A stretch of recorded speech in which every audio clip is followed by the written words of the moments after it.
Life truth ఒక చిన్న మంచి మాట కూడా ఏంటంటే, ఈ మధ్య కాలంలో మనందరం మీడియా అంటే ఇంటర్నెట్లు, వాట్సాప్లు, యూట్యూబ్‌నైతే ఇక చాలా చూస్తున్నాం. యూట్యూబ్ గురించి ఎంతో టైంని వెచ్చిస్తున్నాం. ఎవరేం వంటలు పెట్టారు, ఎవరేం పాట పాడారు, ఏంటిది ఇలా చేస్తూ ఉన్నాం చాలామంది. అయితే ఒక దగ్గర సర్వే జరిగితే సర్వేలనట, మీరు యూట్యూబ్ చూస్తున్నారా అని ఒక సర్వేలో తేలింది. ఏంటంటే ప్రపంచంలోనట సగటున సరాసరిగా తీస్తే ఒక వ్యక్తి అట రోజుకు 45 నిమిషాల పాటు యూట్యూబ్ చూస్తున్నట్లు అధ్యయనాలు చెబుతున్నాయట మిత్రం. అంటే ఏడాదికి ఒక రోజుకు 45 నిమిషాలంటే సంవత్సరానికి 365 రోజులు. 365 రోజుల్లో మనకు తెలుసు గంటకు 60 నిమిషాలు కదా. అయితే ఒక రోజుకు ఎన్ని గంటలు? 24 గంటలు. 24 గంటలు సంవత్సరానికి 365 రోజులు. అంటే ఏడాదికి 273 గంటలు మనం యూట్యూబ్ని చూస్తున్నామట.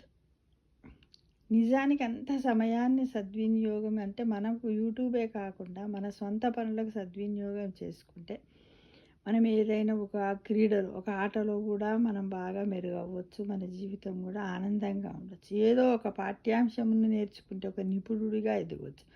కొన్ని కవిత్వాలు రాస్తే ఒక రచయితగా, ఓ రచయిత్రిగా కూడా ఎదగవచ్చు. ఎన్నో రకాలైనటువంటి క్రియేటివిటీని చేసి జీవితంలో విజయం సాధించేందుకు దోహదపడే ఇంకా ఏ పనైనా మనం చేస్తే ముందుంటాం. కాబట్టి ఈ రోజు నుండి మనం ఏం చేద్దాం, కొంచెం యూట్యూబ్ని తక్కువగా చూద్దాం. ఎందుకంటే వంటలు ఉంటాయి. ఆ వంటలు ఇంచుమించుగా మనం చేసుకొని తినే ఆహారవి, చిన్నపిల్లల ఆటలు అవి ఇవి ఉంటాయి. అవి మనం ఇంట్లో ఉన్న మన పిల్లల ద్వారా మనం చూస్తూ ఉంటాం, ఆనందిస్తూ ఉంటాం. కానీ ఈ మధ్య కాలంలో అందరూ వాళ్ళ పిల్లలు చేసే ప్రతిదీ కూడా యూట్యూబ్లో పెడుతున్నారు మిత్రమా. అంటే ఈ విధంగా ప్రతి ఒక్కరు చాలా క్రేజీగా యూట్యూబ్, ఏమనంటే యూట్యూబ్ పచ్చిపులుసు చేయాలన్నా యూట్యూబ్ చూస్తున్నారు, ఆకుకూర వండాలన్నా యూట్యూబ్ చూస్తున్నారు, టమాటా పచ్చడి చేయాలన్నా యూట్యూబ్ చూస్తున్నారు కదా. ఇంకేదో బిర్యానీ చేయాలన్నా, చికెన్ ఫ్రై చేయాలన్నా, అప్పలు చేయాలన్నా, చెక్కలు చేయాలన్నా, దోశలు చేయాలన్నా, వాళ్ళు ఇలా వెరైటీగా దోశలు చేశారు మనం చెయ్యాలి. లేకపోతే వాళ్ళు ఈ విధంగా వాళ్ళు పప్పుచారు చేశారు మనం చెయ్యాలి. సాంబార్ చేయాలి, ఇలా రకరకాలైనటువంటి మసాలా వంకాయ ఏంటిది, ఇంకా పన్నీర్ కర్రీ ఇలా చేశారు, బిర్యానీ వెజ్ అలా చేశారు, ఇది ఇలా చేశారు, ఇలా రకరకాలుగా యూట్యూబ్ని చూస్తూ టైంని వేస్ట్ చేస్తున్నారు. అలానే కాకుండా ఈ మధ్యకాలంలో యూట్యూబ్లలో కూడా అన్ని ఆన్లైన్ షాపింగ్స్ అయ్యి అవి కూడా పెడుతున్నారు కదా.